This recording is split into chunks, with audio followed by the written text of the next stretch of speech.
আজকে আমি আপনাদের সাথে শেয়ার করতে যাচ্ছি সেমাই পিঠা। এটি অত্যন্ত মজাদার এবং সুস্বাদু পিঠা, আর কলা দিয়ে রান্না করলে আরো বেশি মজা লাগে। আসসালামু আলাইকুম, কেমন আছেন সবাই? কনকনে এই শীতে সেমাই পিঠা বানানোর প্রস্তুতি চলছে। সেমাই পিঠা বানানোর প্রস্তুতি হিসেবে প্রথমেই দেখিয়ে দিচ্ছি। এই যে দুইটা বিচি কলা দেখতে পাচ্ছেন, আর দুইটা বিচি কলা এভাবে বিচি ছাড়ানো হয়েছে, এবং এই বিচি কলার বিচি ছাড়ানোর জন্য কিছুক্ষণ পানিতে ভিজিয়ে রাখা হয়েছিল, আর এই তো ছেঁকে বিচিগুলো আলাদা করা হয়েছে। এরপরে কিন্তু সেদ্ধ করা খেজুরের গুড়ের শিরা জাল দেওয়া হয়েছে, আর এদিকে দুধ জাল দেওয়া হয়েছে, আর কলার রস। আর এই তো পিঠা বানানো প্রায় প্রস্তুত। গরম গরম জাল করা দুধের মধ্যে এই পিঠাগুলো মানে সেমাই পিঠাগুলো ছেড়ে দেওয়া হচ্ছে। আপনাদের কার এলাকায় কি নামে পরিচিত অবশ্যই কমেন্টস করে জানাবেন। আর আমরা কিন্তু আমাদের আঞ্চলিক ভাষায় বলে থাকি সই পিঠা। অনেকে বিচি কলা ব্যবহার করে থাকে এই সই পিঠাকে আরো বেশি চমৎকার এবং আরো বেশি ডেলিসিয়াস মজাদার করার জন্য। সই পিঠাকে আমরা কলার পিঠাও বলে থাকি। অনেক অঞ্চলে এই সেমাই পিঠাকে মানে আমাদের যে সই পিঠা তাকে বলে থাকে চুই পিঠা,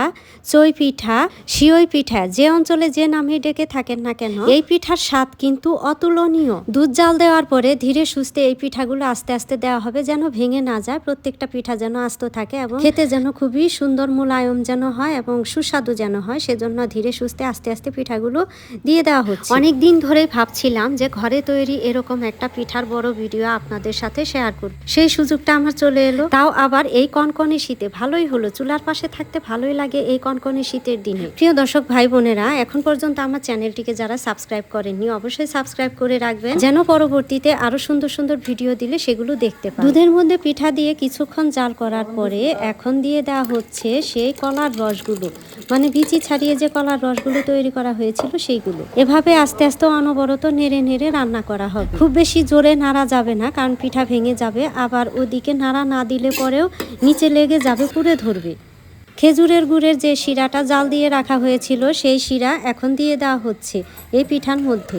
গুড় অবশ্যই জাল করে নিতে হবে, তা না হলে পরে দুধ ফেটে যাওয়ার সম্ভাবনা থাকে। আরেকটা কথা বলে রাখি, এখানে কুড়ানো নারিকেল অল্প পরিমাণে ব্যবহার করা হয়েছে। শীতকাল এলে শীতের পিঠাপুলির মধ্যে এই কলার পিঠা কিন্তু বা সেমাই পিঠা কিন্তু খুবই জনপ্রিয় একটি পিঠা। শীতের পিঠাপুলি বাঙালির ঐতিহ্যবাহী সংস্কৃতির অংশ, যা বর্তমানে বিভিন্ন দোকানেও কিনতে পাওয়া যায়। পিঠা অনেকে আছে হোমমেড পিঠাপুলির আয়োজন করে থাকে, যা অর্ডার দিয়েও কিনে খাওয়া যায়। আসলে বর্তমান যুগে মানুষ এতটাই কর্মব্যস্ত, পিঠা বানানোর সময় নেই, তাই এখন দোকান এবং অর্ডারি পিঠার উপরেই নির্ভর করে। তবে হ্যাঁ, পিঠাপুলি কিন্তু আমাদের মনে করিয়ে দেয় আমাদের শৈশব স্মৃতিকে, যে স্মৃতি বহন করে আছে মা, দাদি, নানি এবং আত্মীয় স্বজনদের ভালোবাসা। গুড়ের বাকি শিরাটুকু দিয়ে দেওয়া হলো। এখন অনবরত একটু একটু করে আস্তে আস্তে হালকা নেড়ে চেড়ে নামিয়ে নেওয়া হবে কিছুক্ষণ পরে। শীতের এই পিঠাপুলি বাঙালির লোকজ ও ঐতিহ্যবাহী সংস্কৃতির একটি গুরুত্বপূর্ণ অংশ, যা শীতের আমেজকে আরো বাড়িয়ে তোলে। কেমন হলো আমার পিঠাপুলির এই আয়োজন অবশ্যই কমেন্টস করে জানাবেন, এবং সবাইকে দাওয়াত রইল। পরবর্তীতে অন্য কোনো ভিডিও নিয়ে হাজির হব।